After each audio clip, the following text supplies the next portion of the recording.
Okay, so welcome back. Another lesson, another skill unlock. And today we'll make IT simple. So let's try to create a script using our Microsoft SQL Server Management Studio.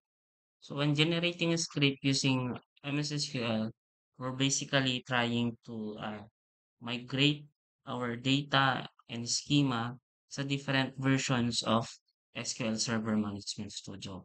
Now we've learned before on how to back up our database and how to restore. We've learned also how to attach our database. And now, what if yung database natin ay from different versions? Okay? For example, mag-upgrade ka or mag-downgrade. So there are instances kasi sa pag-backup and restore or attach, hindi siya nagiging compatible sa mga different versions. Now let's try to generate a script para kopyahin lang natin yung script, ira-run natin.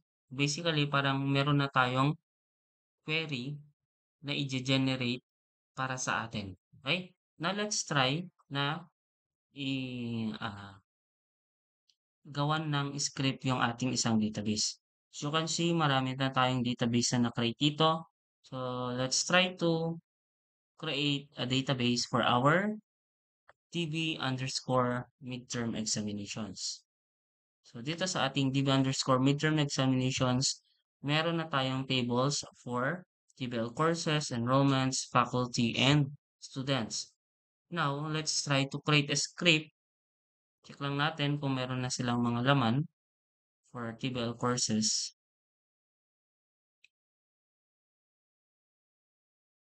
So ayun, meron na silang mga laman. So check natin.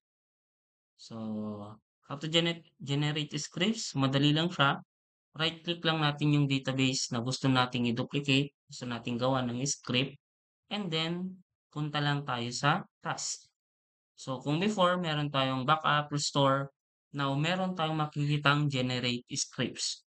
Click lang natin yan, then, syempre, next lang natin. Now, dito sa part na to, we can basically choose kung gusto nating gawan ng script yung buong database at pati yung mga objects nila or yung specific lang, yung isang table lang ba, yung table courses lang ba yung i-generate natin or lahat. Okay? So, pwede yung ganun. Pero for now, let's try to uh, select specific database objects na lang muna. So, kung na-select na natin, tables, yung views. So, kung meron kayong views sa table, sa database niyo, next lang natin yan. And dito sa part na to, before nyo siya i-save, make sure na piliin nyo yung advance. Okay? Kasi dito sa part na to, meron tayong makikitang types of data to script. So let's try to change that. So by default, meron tayong makikitang schema only. So when we talk about schema only, yung database structure lang natin yung ginagawa niya ng script. Pero dito sa options niya, meron siyang data only and schema and data. So let's try to choose yung schema and data. Schema and data, so hindi lang yung structure yung kinakopy niya, pagkos pati yung content ng ating mga tables.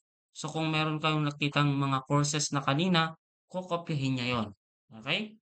Okay lang natin yan. And then pwede na natin siyang i-save as script file.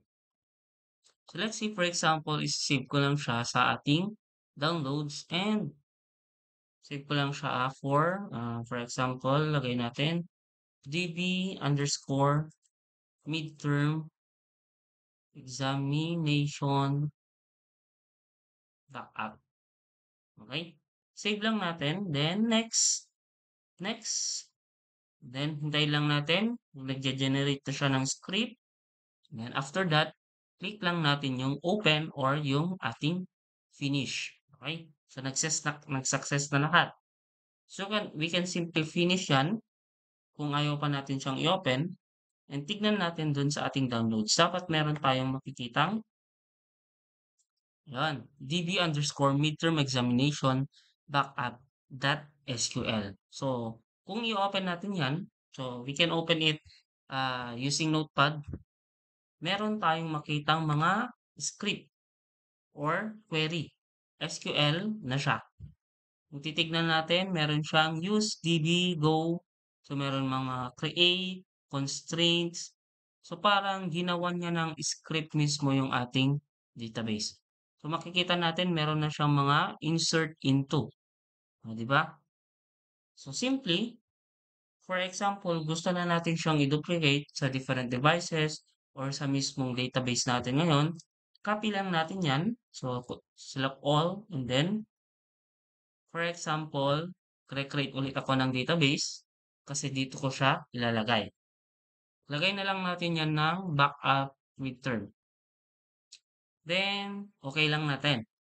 So, backup midterm will be yung ating storage or yung pangi-kabilang database tayo.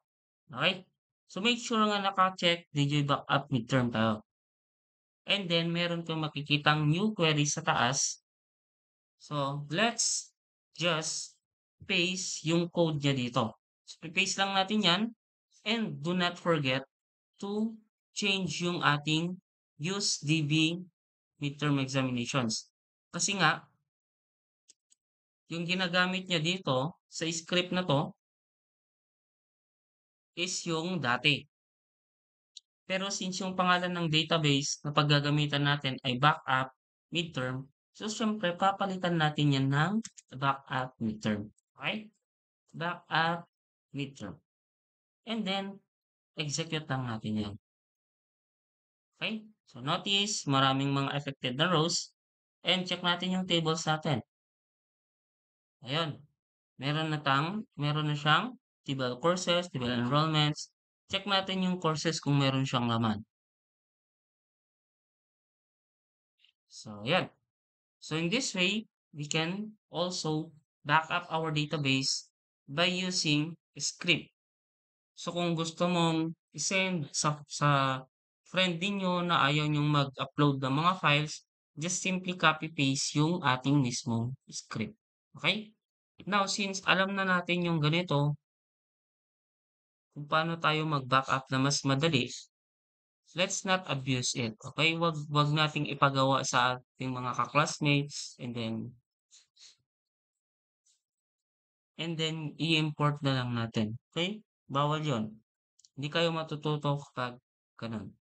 So I do hope meron tayong nadagdag sa ating kalaman about database and 'yun lang.